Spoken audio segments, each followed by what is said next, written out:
Welcome to the Future Quake Show. I am Dr. Future. And I am Tom Bionic. And we're here for another week of Future Quake with an incredible guest. Yes. We have Joe Jordan, who is the president of the C4 Research Group. The CE4 Research Group. CE4, yeah. C4 is an explosive. Yeah, I was going to say... We just got on Echelon right now. He's blowing people to smithereens. No, he's not. No, he's helping them. And we're talking about current spiritual warfare realities behind the UFO abduction phenomena.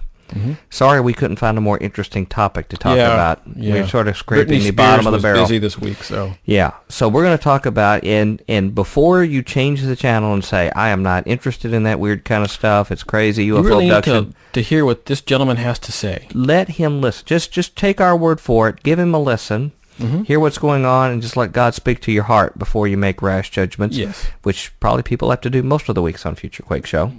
But we strongly suggest you listen to it. Again, he's with this group, the CE4 Research Group, which stands for Close Encounters of the Fourth Kind. Mm-hmm. And this is a gentleman who loves the Lord. He's a minister of the gospel, and he has a very, very special ministry God's given him. But it's something we think you should know about, and it's something that I guess affects millions of people. Yeah, well, that's what the research seems to indicate. Right.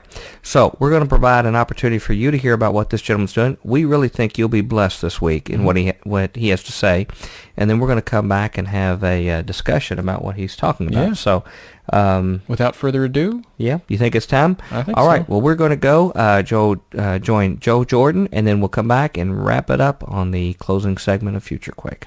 Good afternoon, ladies and gentlemen. Welcome to the Future Quake Show. I'm Dr. Future, here with Tom Bionic. Yeah. And we're here with a new friend of our show, someone who we've been looking forward to have for a long time, Mr. Joe Jordan, who is the president of the CE4 Research Group.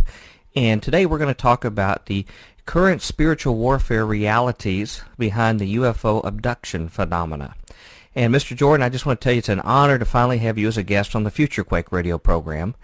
After having met you and hearing your fascinating talk, which I've referred to a number of times here on Future Quake in the past at the 2005 Ancient of Days conference in Roswell, New Mexico, I decided right there on the spot that I wanted to have you on our radio show sometime in the future, and I'm so sorry it's taken me so long to get all this arranged.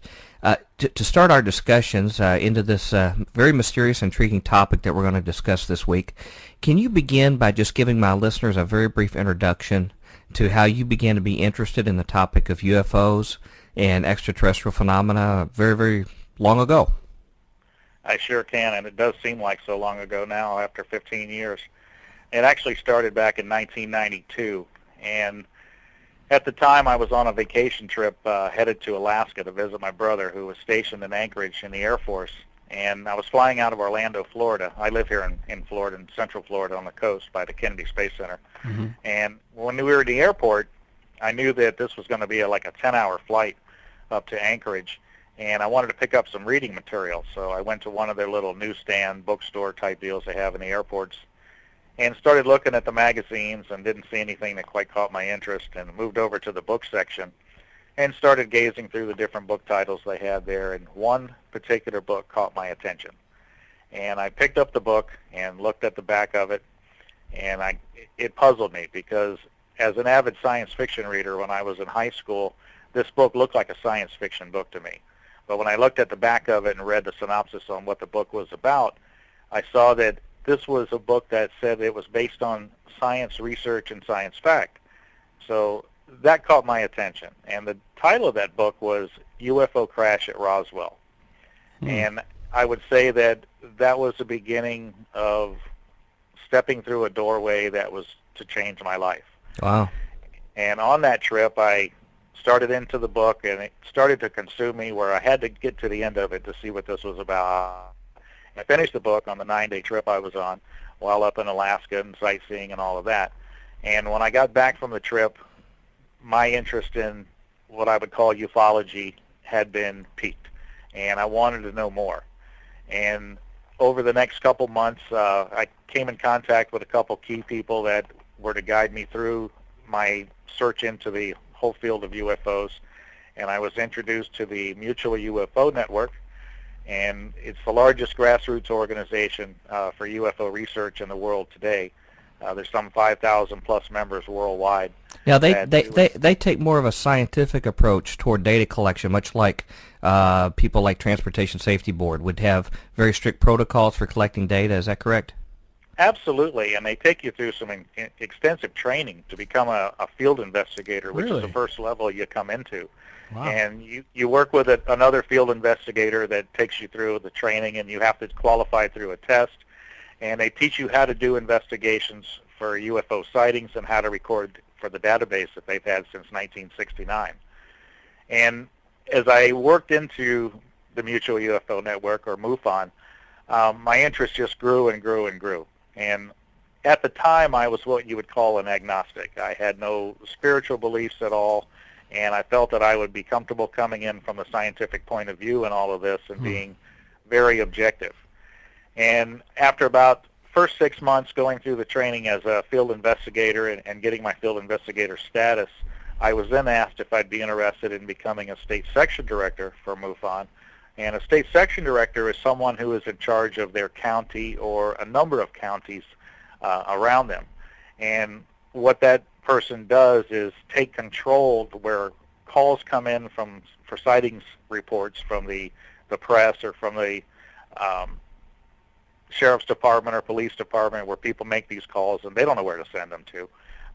You make yourself known and they would send them to you. And then you could follow up with your field investigators and go through the process of getting the documentation to put into the database.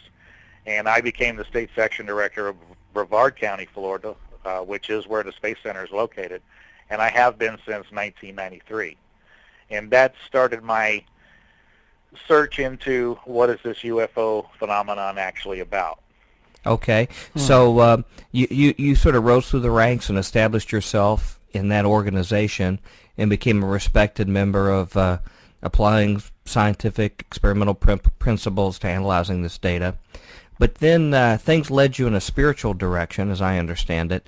So how did these activities and your interest in this phenomena lead you into exploring the spiritual side, and what kind of conclusion did it lead it to in your own personal life?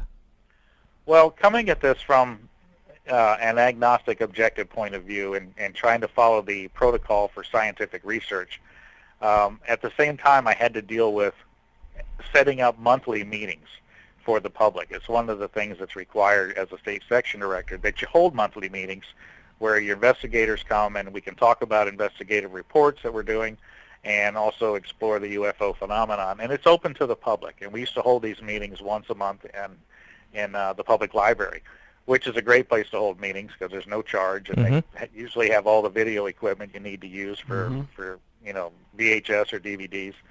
And things started to get a little strange because when you open the doors to the public, you're not restricting anybody from coming in. I mean, it has to be open to the public. And I tell you, we got all sorts of people coming in. When you set up I can't imagine that UFO topic would ever bring any different kind of people in, but I'll take your word for it.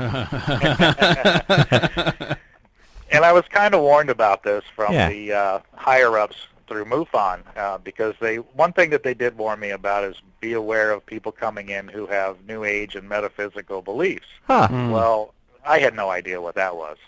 And I said, yeah, okay. And I held my monthly meetings. These people started showing up, and I got to hear some really strange things. And I thought UFOs was strange to begin with, but really it just opens up a whole field of strangeness that it's kind of hard to comprehend when you're first getting into this. And the one thing that I had to look at in listening to these people, even though their stories were kind of far-fetched and they were into some strange things, I saw that there was still a connection with the UFO phenomenon, even though they were in other things. But there was still some kind of connection there. And that connection that I saw happened to be a spiritual connection. And being an investigator, even though I was told not to work with these type of people and their belief system, because they were a part of the UFO phenomenon, and as an investigator, I had to look at what they were saying. And I spent the next 4 years actually exploring the metaphysical realm and the New Age realm, trying to understand what it was about and how it was connected to the UFO realm. And it wasn't long before I actually became involved with the New Age belief system myself. I stepped into another doorway, not just the one that opened up into the UFO realm, but one that actually stepped up into a spiritual realm, but one that's unlike and a counterfeit of the actual Christian realm. Mm-hmm. Wow. So that became a part of your life. Can you take us forward through how that progressed and what happened to sort of change that direction for you?